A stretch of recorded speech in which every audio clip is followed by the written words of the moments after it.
Sound കേട്ടിട്ട് പേടിയാണ്. അപ്പൊ വണക്കം മക്കളെ, പാർട്ട് 2 ചെയ്യാൻ ഇച്ചിരി ലേറ്റ് ആയി പോയി. അപ്പൊ പാർട്ട് 1 നമ്മൾ എൻഡ് ചെയ്തത് ഹൈപ്പർ മാർക്കറ്റിലായിരുന്നു. അവിടെ നിന്ന് തന്നെ തുടങ്ങാം. അപ്പൊ അൺപ്ലാൻഡ് ആയിട്ട് എവിടെയെങ്കിലും സ്റ്റേ ചെയ്യേണ്ട വന്ന ഇതേപോലെ കാശ് താനാ തീനന്ന് പല വഴിക്ക് പോകും.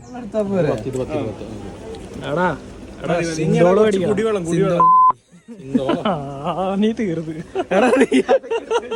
സൈറനട് അങ്ങനെ പറക്കി കൂട്ടിയ സാധനങ്ങൾ എടുത്തിട്ട് നേരെ ബില്ലടിച്ചു. അവിടെ നിന്ന് ഇറങ്ങിയപ്പോ ഏതാ മഴ, റോഡ് പോലും കാണാനില്ല. പിന്നെ അവിടെ നിന്ന് ഒരു കണക്കിന് നമ്മൾ ഫുഡ് കോർട്ടിലെത്തി. അതിനിടയിൽ ഇങ്ങനെ ഒരു ലീക്കഡ് വീഡിയോ വന്നേ. ആ വീഡിയോ ഡിപെൻഡ് ചെയ്യണം. സ്റ്റേജിൽ കളിച്ചപ്പില്ലാത്ത നാണമാണ് അവൻ ഇപ്പോ.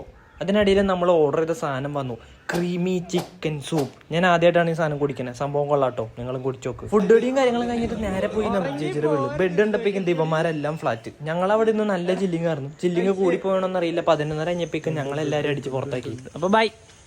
അവിടെ നിന്ന് നമ്മൾ തിരിച്ച് നമ്മുടെ റൂമിലെത്തിയപ്പോൾ അവിടെ കറണ്ടും ഇല്ല.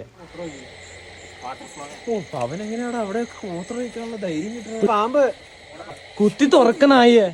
ആ സൗണ്ട് കേട്ടിട്ട് പേടിയാണ്. എന്നിട്ട് അടച്ചേക്കാൻ പറഞ്ഞു പുള്ളി. ഇപ്പൊ ഒരാളവിടെ നിന്ന് ഇങ്ങനെ നോക്കിക്കണോ, പട്ടത്തിൽ മുമ്പാന്ന് ഇട്ടിട്ടുണ്ട്. ഇതാണ് അങ്ങനെ ഒരു കണക്കിന് ഉറങ്ങി നേരം വെളുപ്പിച്ച് രാവിലെ ഇറന്ന് ഡോർ നോക്കിയപ്പോ അതിലും വലിയ മഴ. ഇത് പാലക്കാട് തന്നെയാണോ എന്ന് ഡൗട്ട് അടിച്ചു. ഇന്നലത്തെ ഉറക്കത്തിന്റെ സാറ്റിസ്ഫാക്ഷൻ എല്ലാത്തിന്റെ മുഖത്ത് ഇങ്ങനെ എഴുതി വെച്ചിട്ടുണ്ടാവും. മസാല പൊട്ടിക്ക്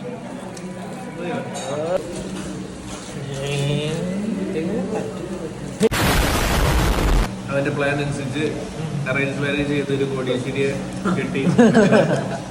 നന്നായി വാ.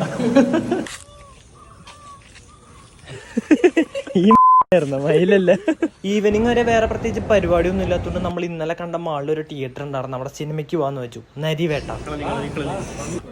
കല്യാണത്തിന് വന്നിട്ട് എന്നോട് സിനിമയ്ക്ക് പോയി. സിനിമ കഴിഞ്ഞ പിന്നെ എന്തേ വെച്ചിക്കാൻ തുടങ്ങി. അപ്പൊ ഇന്നലെ കണ്ട റെസ്റ്റോറന്റിൽ പിന്നെയും പോയി. അവിടെയാണെങ്കിൽ കറണ്ടും ഇല്ല. അപ്പോഴേക്കും ഓർഡർ ചെയ്ത സാൻഡ്വിച്ച് വന്നു. സാൻഡ്വിച്ച് തിന്നു. സാൻഡ്വിച്ചിന് നല്ല ടേസ്റ്റ് ഉണ്ടായിരുന്നു. സാൻഡ്വിച്ച് തീർന്നു.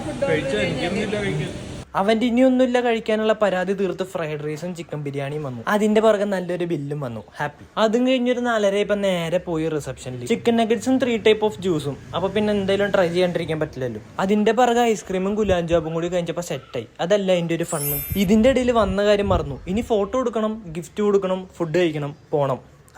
അപ്പൊ വാങ്ങിയ ഗിഫ്റ്റുമായി നമ്മളെത്തി സ്റ്റേജിൽ. നമ്മൾ കൊടുത്ത ഗിഫ്റ്റ് ഹരിശേട്ടൻ പ്രത്യേകം മാറ്റി വെച്ചു. അല്ലെങ്കിൽ ഞങ്ങൾ അടിച്ചോണ്ട് പോകുന്നു വിചാരിച്ചിട്ടായിരിക്കും. അങ്ങനെ ഫോട്ടോ എടുത്ത് വണ്ടി കയറി നേരെ വിട്ടു വീട്ടിൽ. അപ്പൊ ഇങ്ങനത്തെ കൊച്ചു ടൈം പാസ് വീഡിയോസിനായി